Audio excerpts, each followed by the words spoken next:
A little over 5 years ago, on a June day in Montreal, a 16-year-old by the name of Alphonso Davies made his first ever appearance for the Canadian men's national team as a substitute in a friendly against Curacao in preparation for the 2017 Gold Cup. At the time, Canada was ranked on the wrong side of 100 in the FIFA World Rankings, and despite there being hype around the young Davies, I'm not sure anyone could have predicted just what that game would be the start of. 5 years later, and Davies is the centerpiece of a Canadian national team that is heading to their first World Cup since 1986. A team that has had a meteoric rise up the FIFA World Rankings from 120th in 2017 to 43rd now. Davies has been a huge part of the turnaround in Canadian soccer, and I think just looking back at that 2017 first match lineup, you can see just how far Canada soccer as a whole has come since Davies first joined the squad. This was Alphonso Davies' first ever Canadian national team roster. On the starting 11, in net we had Milan Borjan. Borjan at the time was signed of Ludogorets in the Bulgarian league, but prior to the start of the 2017 season, he moved to Red Star Belgrade in Serbia. Since then, he has been Belgrade's starter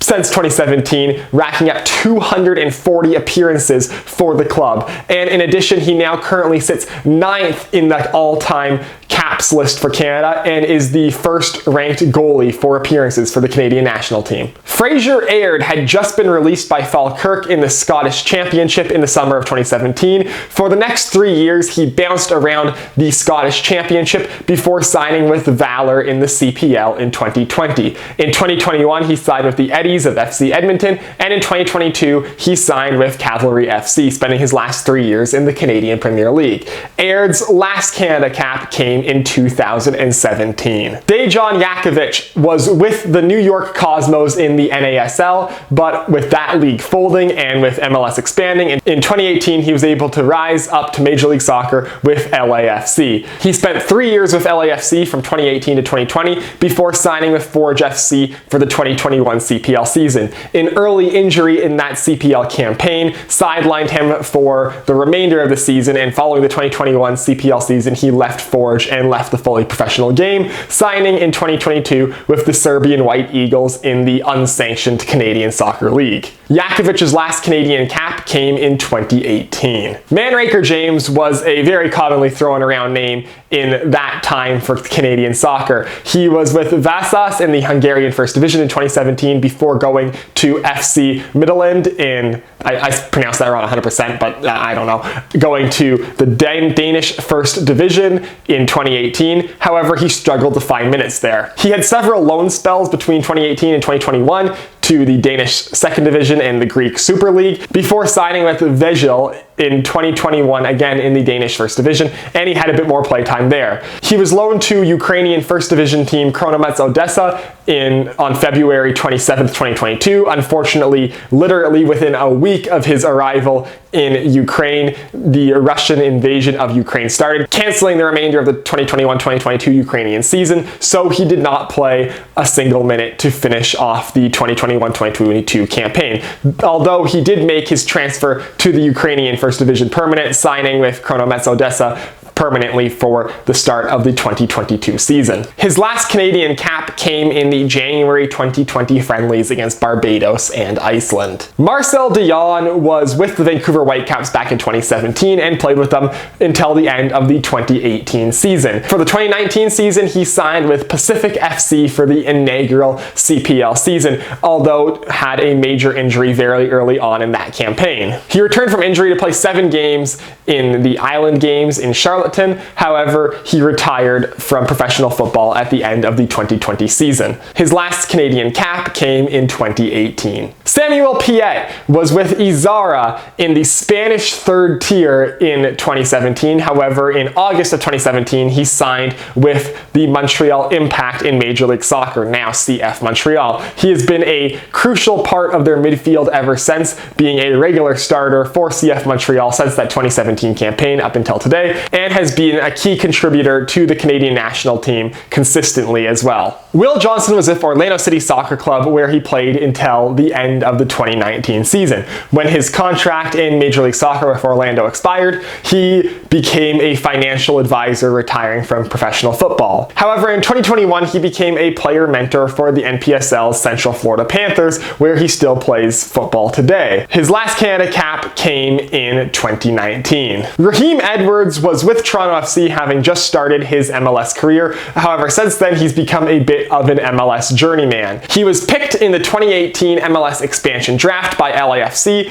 and then traded as part of a package deal to Montreal for Laurent Simon. He has since continued to bounce around MLS, playing for the Impact, the Chicago Fire, Minnesota United, and now is with LAFC. He had a very strong start to this season's MLS campaign, being high up on the assist rankings in the league to start the season off, and for the Nations League games in the summer, he earned his first call-up to the national team since 2018. Patrice Bernier was with the Montreal Impact. However, following the 2017 Gold Cup, he retired from international football, and following the 2017 MLS season, he retired from professional football altogether. Following leaving playing in 2017, he was an assistant coach for the Impact in the 2019 and 2020 MLS seasons, and prior to the June 9th match this summer against Curacao, he was inducted into the Canada Soccer Hall of Fame. Junior Hoylett was with Cardiff in the EFL Championship. During their promotion to the Premier League for the 2018-19 season, he stuck with the team, playing in the Premier League for Cardiff. However, following their relegation at the end of the 2019 season, he has not been back in the Premier League.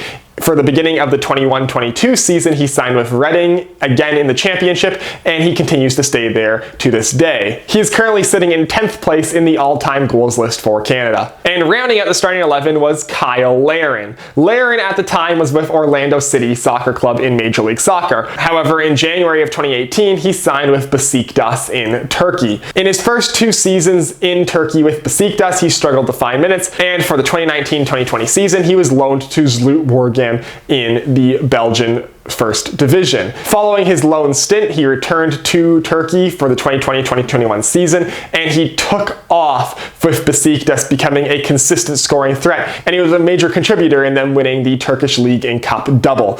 Prior to the 2022-23 season, he signed with Club Brugge in Belgium, which should give him a Champions League minutes this season, and he is currently Canada's all-time leading goal scorer, having passed Dwayne De Rosario earlier this year. On to Davies' fellow substitutes. Maxime Crépeau was on the bench. He was with the Montreal Impact at that time, however, was not yet their starting keeper. Crépeau was a depth keeper for the Montreal Impact at that time. In 2018, he was loaned to the Ottawa Fury in the USL for the season. Following his 2018 season with the Fury, he was traded to the Vancouver Whitecaps in 2019, where he took off and became a starting goalkeeper in Major League Soccer. He was traded to LAFC for $1 million in general allocation money at the beginning of the 2022 season, and has become a regular player for the Canadian national team since 2021. Diaz Fraze was with Fortuna Dusseldorf 2 in the German 4th tier. He went to FC Saarbrücken in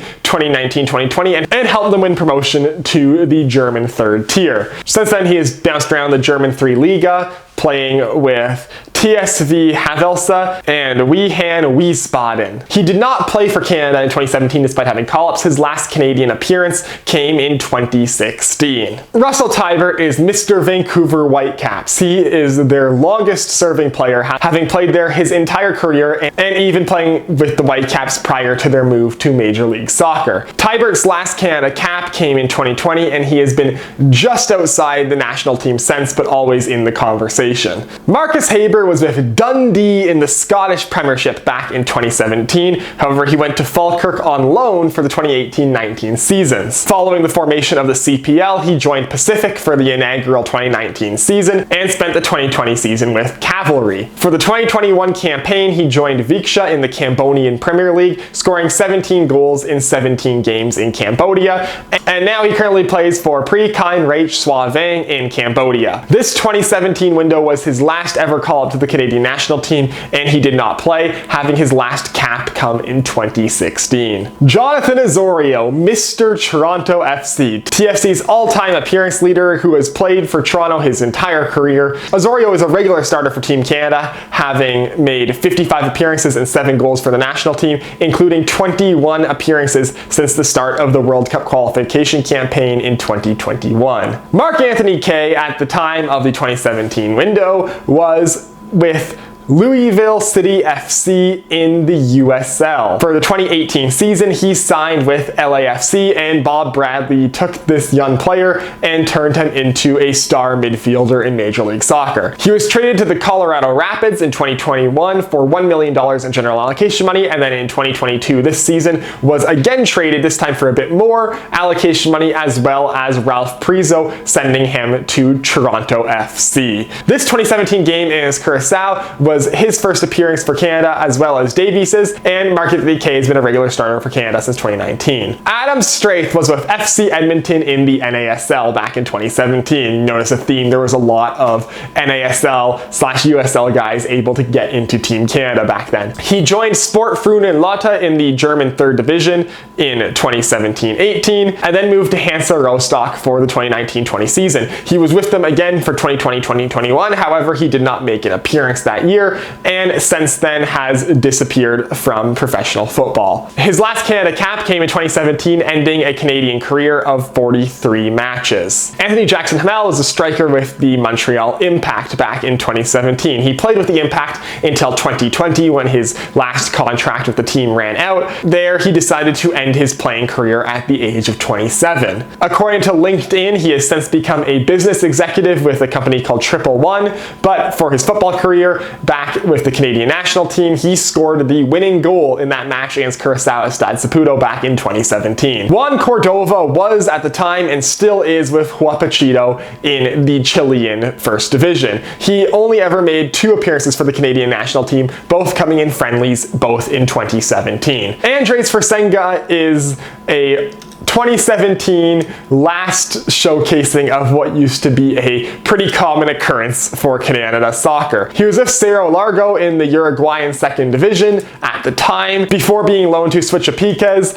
in the Guatemalan National League for the 2017-18 season. He never made an appearance for the Canadian national team, but following the 2018 season on loan, he disappeared from pro soccer. And despite looking, I couldn't find anything on the internet about what he's up to, except for a Twitter page where he is to this day retweeting memes, and I guess that's kind of a proof of life. And finally, Tyler Pasher was on loan with the Swope Park Rangers in USL, on loan from Sporting Kansas City. Pasher joined Indy 11 for the 2018 USL season and stayed with them until 2021, when he was signed by the Houston Dynamo in Major League Soccer. Finally breaking into MLS at the age of 26, Pasher had a solid 2021 season for the Dynamo and earned a call-up to the Canadian national team for the 2021 Gold Cup, where he made 2 appearances. Pasher returned to Houston for the 2022 season. However, at the beginning of August, he was waived by the team, signing 5 days later on August 10th with the New York Red Bulls. However, in early September, just 21 days later, Pasher was also released from the New York Red Bulls, having not played a single game for the club. He currently is a free agent. So there you have it. That was Alphonso Davies' first Canada roster. Some of those guys have gone on to have significant careers and have become very important pieces for the Canadian national team. Others, in typical Canada national team fashion for the pre-Alphonso Davies era, have disappeared into the ethos, never to be seen again. All I can say is the roster that we have now is way better than the roster we had back in 2017. So that is for this video. As always, if you'd like to hit like, if you want to see more of my stuff, hit subscribe, follow me on Twitter, link is down below in the description, and I will see you next time.